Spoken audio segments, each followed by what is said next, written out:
Hi, everyone. Thanks so much for coming to our session today. I'm Elizabeth Varley. I was the global founder of Tech Hub, and so Riga has always had a very close place in my heart because Riga was the second location for us after London. And Andris and Ernest did amazing work as co-founders there, and Santa and Alice, who are on the team, have been incredible over the years. So it's always very exciting for me to be at TechChill. Now I'm an advisor to global founders, and I work with the Global Entrepreneur Program from the UK government, helping companies that want to go global from a UK presence to do that, sit on some boards, various things while I'm figuring out what my next company is going to be. And before we get into today's session, I would really love my co-panelists to introduce themselves. Yeah, thank you, Elizabeth. Really happy to be here. My name is Mariana Hagström. I'm coming from Tallinn. I'm a founder of Avocado and CEO. I'm coming from a legal background where I worked like more than 10 years as an attorney, and then I did my painful transformation into the startup, which we are going to talk about just a minute. Great. Hi, I'm Andris, CEO at Monetizr. We kick ass. We don't suck in advertising. We make ad experiences awesome. So we work with CPG brand advertisers in the US, and we bring these experiences inside mobile games. And happy to share experiences what we went through Techstars when we founded the company, and how I fucked up a couple of times. So happy to chat about that. Always really useful. I think sometimes hearing about what went wrong can almost be more valuable than hearing about what went right. So today we're going to talk about self-discovery of the founder and what that means for your business and for your business growth. So I want everybody in the audience to think about the models of conflict and conflict resolution or not that you had when you were growing up. I'm sure many of you will be imagining particular experiences. It might be a general sense. Perhaps you had experiences from role models that were really about calm resolution and figuring out a win-win situation. Maybe you had really explosive examples of conflict, and that's how you saw conflict as you were growing up. Perhaps you didn't have many models of it at all. Perhaps it was really sort of squashed down and pushed away. For me, it was the third thing. I didn't have very many models of how conflict worked or even really saw it in action. And a couple of really powerful examples of it for me demonstrated that it was zero-sum in those situations. So for me, I grew up, my little child brain took this information, and I grew into an adult who was really conflict avoidant. It wasn't really something that I knew about myself. I would sort of try to resolve conflict in really positive and win-win kinds of ways, but it also meant that I really tried to avoid conflict situations as much as possible. Obviously, we can't avoid these kinds of situations. And one of the things that I recognized that I needed at a certain point in my life was that I had a lot of questions for myself that I couldn't really answer. And so for me, I found a therapist and started therapy. I wasn't at a crisis point. I just wanted to understand myself better. And one of the things that we worked on was looking at conflict experiences in my personal relationships, and that was incredibly helpful to understand, I don't need to blame myself for not necessarily being great at these things because these are the models that I grew up with. This is what I experienced. And what was amazingly transformational about that was that it wasn't just helpful for me personally, but it was also helpful for me in my business life, in recognizing that some of these ways of interacting with people and dealing with conflict or not dealing with conflict in my personal relationships is also happening in my business relationships. And as a founder, we need to be able to deal with things like conflict. And so for me, even not talking about my business at all in a therapeutic setting, focusing on understanding myself better, was really transformational for me as a founder and as a business leader. And so this is just one of the examples that I've had about going through this kind of therapeutic process that had nothing to do with my business. And we've been talking about how experiences like that, but also ones that are specifically around business coaching, can make a massive difference in terms of how you are as a leader and the growth of your business. I know, Andris, conflict is something that we've chatted about before. Oh, indeed. So my background, was going in ship's master's degree. So my role model was ship's captain. So who's the smartest on board the ship? It's the captain. So he knows everything. And then I founded the company, and I realized, I thought I need to be the smartest, but in fact, I realized that it's not. I need to delegate better. And how I founded the company, I had co-founders, and we had disagreements. So I thought I have to be the smartest, and we disagreed. And luckily, we went through Techstars, and Techstars provided us coaching experiences during the Techstars program. And the leadership coach, first of all, said, hey, let's learn this giving feedback framework. Listen to your founder, separate conversation from the emotion. Our conversation was like shouting at each other, like, I believe this, and that. And when we learned that, I was like, wow, I can actually listen to my founder and hear what he's saying, even though I might disagree, but my emotions are a little bit aside.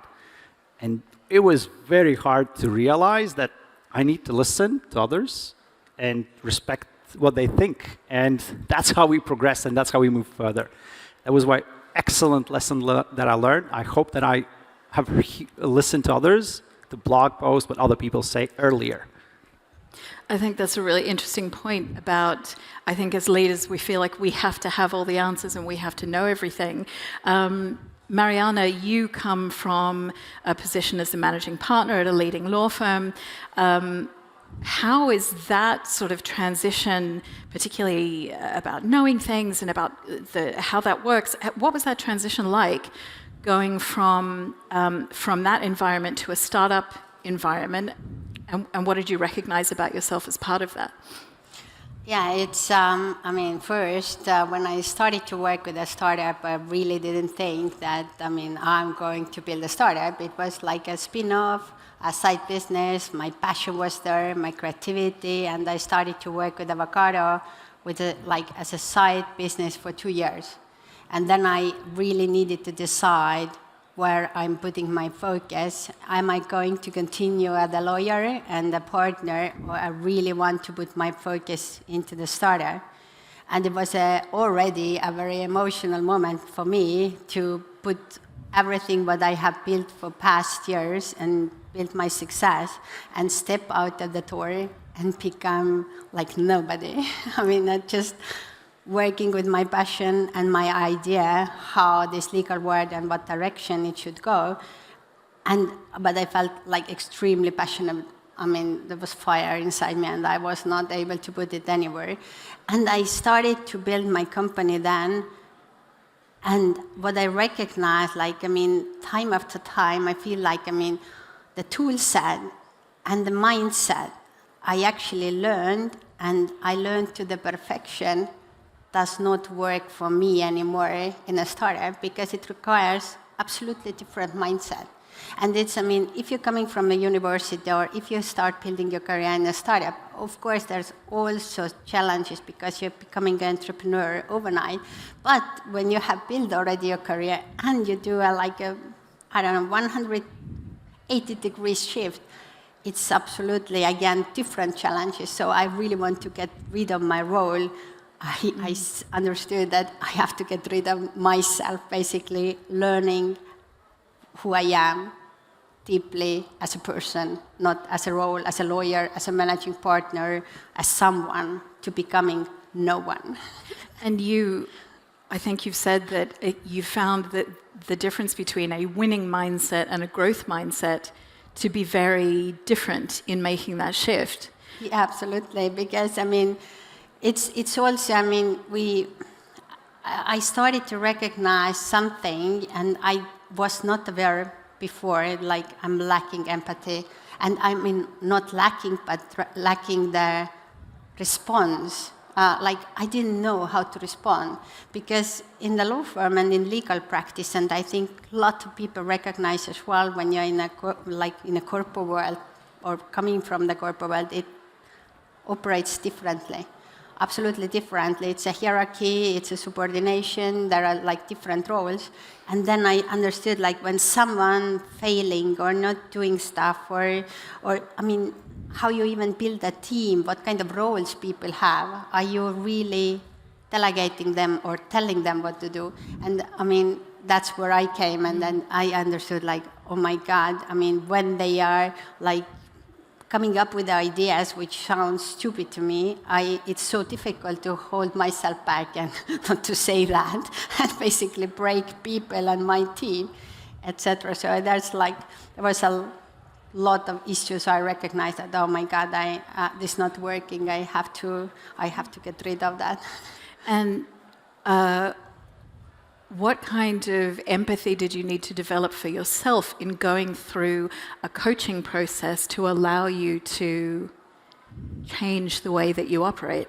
It was, it's really like, it's actually even right now a strange story to me, because when I went to, like, accidentally, I ended up into the Cocoon coaching program, and I went through a first phase of that, and then we did like retro with the team member, and then he was asking me, like, Mariana, what do you think, why you founded Avocado? What is the purpose? Why are you doing that? And first of all, of course, I think people who are founding startups, they are very much into personal growth, because that's like extreme accelerator. That's what happens there. Definitely you can't avoid it. Mm-hmm. But the second, he said to me that maybe you're looking like unconditional love for yourself. And I said, what? Are you crazy? That's not true. Doing different reason, but actually, it has been like that, like starting to learn who you are, liking what you do, enjoying your life, coming out of like all different social conditioning, preconditioning, whatever, what the society putting on you. Like, yeah. I know, Andris, you've been through a couple of coaching environments and things. How did you have to engage with your own vulnerability in order to make the most of that experience? It was very difficult to open up, admit to myself that I'm wrong and not knowing something. So first of all, that was very personally difficult. You mentioned Cocoon. I love the program. So one of my coaches is Andris, and when he had a chat one-on-one, he said, hey, Andris, you're so rational. You're doing the right thing, but you're going into this boxing match with one hand. The other hand is your emotions. How do you feel about it? And that was like a golden egg for me, and I'm saying out loud multiple times to other founders that, hey, it's okay to have this gut feel and this feeling, are you going in the right direction? So I asked this question to myself, and then this question became all the team question. All my leadership is asking the same question. Are we making the right choice rationally and emotionally? How, I know that you had some group coaching sessions, and can you describe a bit about how that went for you and what it meant? You talked about being the kind of person that finds it difficult to open up. How did that go for you? Oh, wonderful. That was last summer, again, one of the training programs that we went together with my co-founder, but co-founder was in different team, different spots, so I was in an amazing opportunity with other leaders who we were running through the forest, just having multiple experiences and not agreeing on what we're doing. Should I climb the tree or you should climb the tree? Who should hold the map or what's that? And we didn't delegate. We didn't understand each other. And leadership came to us by nature. It's like, who's taking this or that? And the next day, there was a therapy session. I was listening to coaches. They open up about childhood stories, what they have felt, how difficult that was. And that was honestly very, very safe environment. I felt very, very safe in that space. And then other leaders open up and they talked about their experiences. And it was my turn. The concept of that play was, if you open up, you actually help yourself. And that was very difficult for me to rationalize. Like, if I open up, how can others sympathize to my weaknesses? And that was one powerful thing that I took away. And I opened up, and on the first day, we went hands-on, and we showed the best results, and we, as a team, got the best place there. On the second day, my colleagues said, "Hey, you're a total different person after opening it up." I was like, "I didn't know this about you." So my vulnerability was my strength, and I realized that others can sympathize with my weaknesses, and that was, I was blown away. So that was very difficult to do it, and I bet all the founders have the same experiences. So I encourage to ask yourself deeply why you do what you do, and how can you be a better person for yourself and for your team, co-founders, and everyone where you're going with your vision. I think it's a really good point where, as founders, we're often so focused on presenting that we know what's going on and that we're right and we're on the right track, and we want to show our investors that we're doing well, and we want to show our team that this is a vision to believe in, and that we want to keep moving forward. And it can be really hard, I think, to transition into that place where we say, actually, I'm as vulnerable and challenged and weird as the next person. It's actually one of the reasons I founded Tech Hub in the first place, was about founders being able to be around each other, because no one understands like other founders do. I'm sure most of you have experienced that when you've had that conversation with someone. Sometimes you just need to be able to say to someone else who has no skin in the game, "Oh my God, everything is terrible right now," or "This is awful," or "I don't know what I'm doing," or I'm frustrated, or "I'm scared." And that can be really challenging. I imagine that it makes a real difference for team and hiring and things.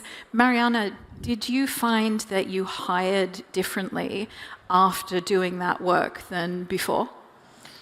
Yeah, definitely. I mean, about hiring, again, I have to touch a little bit my previous experience, because I felt and I knew that I was really good in hiring to the law firm. And I wanted to, again, use the same mindset or tool set to hire into the law firm, into the startup. And then I realized I fuck up totally with that, because this doesn't work. And I really suddenly realized I don't know how to hire the best CMO or the developers or salespeople, and I really don't know what they have to do actually. And then actually, what is the magic about that is, again, knowing about yourself and knowing who you are and being really honest to yourself as well and to the things what you don't know. And then, this attracting right people to the team, attracting right people to the circle, it starts happen when you lose all the different skins and you're basically honest with the stuff what you're doing, and then these people want to join you and you find them. I don't know, that's magic. Just be yourself and be honest about your struggles, what's happening, and then people start introducing you really good people, and then these things to happen. It doesn't go like that, especially when you're in the early stage. You do some headhunting and these kind of things. It's about founder and the personality and the culture, and then this works for you or doesn't work for you.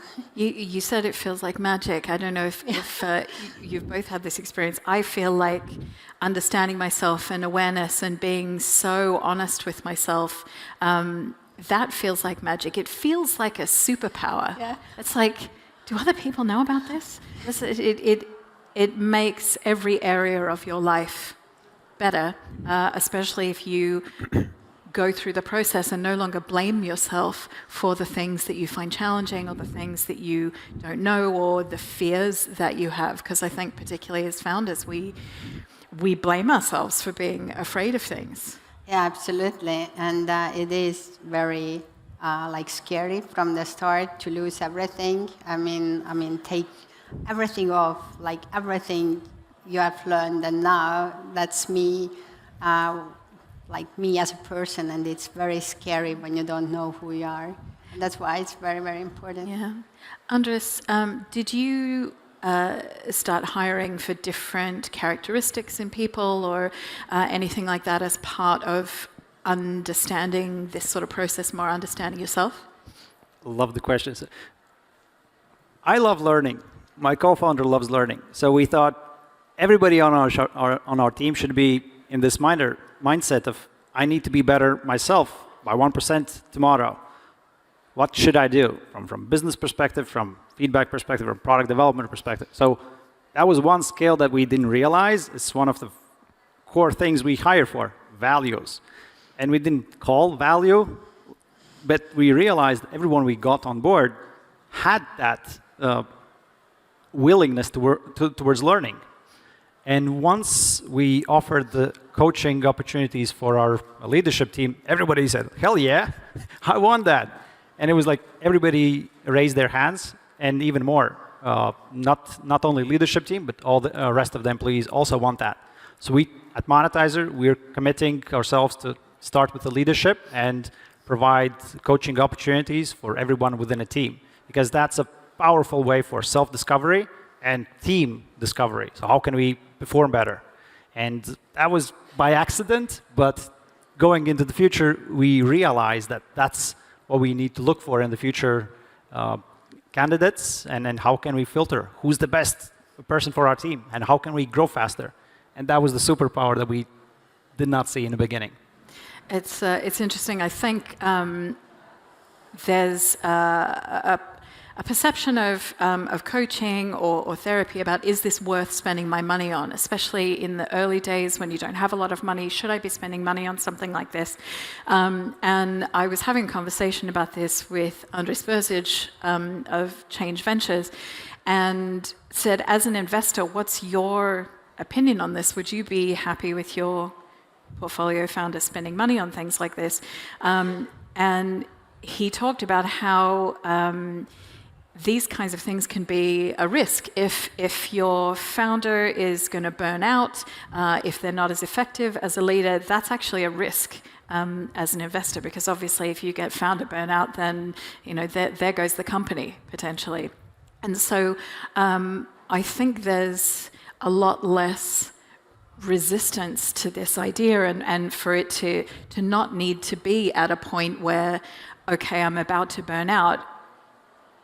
How have you found having this kind of outlet or having coaching or something like that has helped you to not get to a crisis point? Has that made a difference to you, Andris? For sure. So there are 2 coins of it. One is burning out as a founder. If you have no battery, who else will have it for you? No one. And you have to look at your battery levels. 100%. You can do it with the help of coaches. You can also ask for your friend advice and make sure that they listen out and try to give you best feedback. So you can do with money or without money. So there's both options. But you have to ask this question to yourself in the first place. You need to admit and realize that you need that. And second part of it is how to be more effective. Because as coaches, they've been through experiences. They know some frameworks that can be better. For example, delegation, I suck at it. Still, to this day, I can be better. But there are some ways that I'm practicing, and I'm trying to give away ownership. So that I don't do that much, I think more. And my team feels much better because they feel trusted that I'm not on their back, micromanaging. That's terrible. Nobody wants that. So this is 2 sides of it. One is emotional side, and one is being more effective as a leader or individual within a company. Do you think, Mariana, you've been more effective? Your company has seen more growth, been more successful because of the work that you've done personally? Yeah, absolutely. I think, otherwise, probably I have already stepped out, because it is very, very tough to build a new company and especially build a startup. And I don't think you really have to suffer in that role because it's fun, it should be passion, and you're doing something impactful, and it is, of course, essentially tough, but you should really enjoy that journey. And if anyone sitting here and asking himself or herself, like, I'm really happy enjoying that. I mean, I have challenges, but I like it. I mean, that's a cool thing to do, and I'm really burning like fuel in the internal energy to do that. And if you don't have it, then you really have to check in with yourself. And actually, it was about, like you said, about emotion. I was just thinking about that. And then my sister is a psychiatrist, a doctor, and she has a very good say about that, that basically you have to take time and meditate every day 30 minutes. But if you are really, really busy, then you should do it at least 1 hour. So you should do half an hour every day, but if you're really busy, you should do an hour? Yes. Because you really need it? If you're really busy, then you definitely should do an hour. I think one of the biggest challenges that we have, especially with busyness, and as a founder, as a leader, your role is basically to make decisions all the time, all day. And that is really exhausting. And a lot of people on stage here today have talked about things around like gut feel and listening to yourself. And I think knowing yourself better makes a big difference around that. Hands up, everyone, anyone in the audience who's ever made a wrong decision. Of course, everyone. Yeah. That's pretty much everybody, and I think anyone who didn't raise their hand is thinking about the moment that they've made a wrong decision. Who made a wrong decision because you second-guessed yourself and would have been right had you listened to yourself in the first place? I have to say, making a wrong decision feels terrible. But kicking yourself for making the right decision and then making a wrong decision really sucks. It's like the worst experience. And have either of you found that sort of knowing yourself, listening to yourself better? I know for me that like stopping in a situation and being like, why am I feeling weird about this? Why am I... my shoulders going up? Is my stomach feeling weird? Having that moment to stop and not feel like, right, I've got to make this decision right now, I've got to be right, and actually saying, what is going on here with me, really helps me to figure out whether I'm actually going against my better judgment. Have either of you experienced? So startup success in my head is like, you multiply multiple things. First of all, you have amazing team, amazing product, and you multiply both with luck. And luck can be from 1 to 1 million. And if you add these up, you can be a best at product, best at team. If you have no luck, boom, you're still gonna fail. And the luck is the gut feel for myself. If I translate it, sometimes I can rationalize and think, I think we should do this, but I chat with my team. What's their gut feel starting to say? Like, I didn't listen to my gut before, but I start chatting with successful founders. They say, you know what? You can design luck. You can be in those places where the investors are if you need to raise money. Your gut feel says, I need to prepare, or not sleep this night, but kick my deck to the next level. And next day you'll be super ready. If that's your gut says, awesome. You'll have not slept all night, but your gut says so, do it. If you have to say, you know what, I'm going to sleep, totally relax, and I'm going to go there and show who I am. That's your gut feeling saying to you. So follow your gut, period. How about? Hi, yeah, I actually wanted to add about that. I mean, I've been talking a lot because you need to make choices and you need to move as a startup, and you have a pressure that you have to move fast and you don't know where to move, of course, then it's a gut feeling very important, but and you still may make mistakes, right? But I mean, in general, like, I mean, that's, we have been talking with you, Elizabeth, as well. Like, I mean, I started to invent, like, for myself, like, the new human operating system. I even named it, like, I'm regularly going over it and adjusting it to the needs where I am at the moment.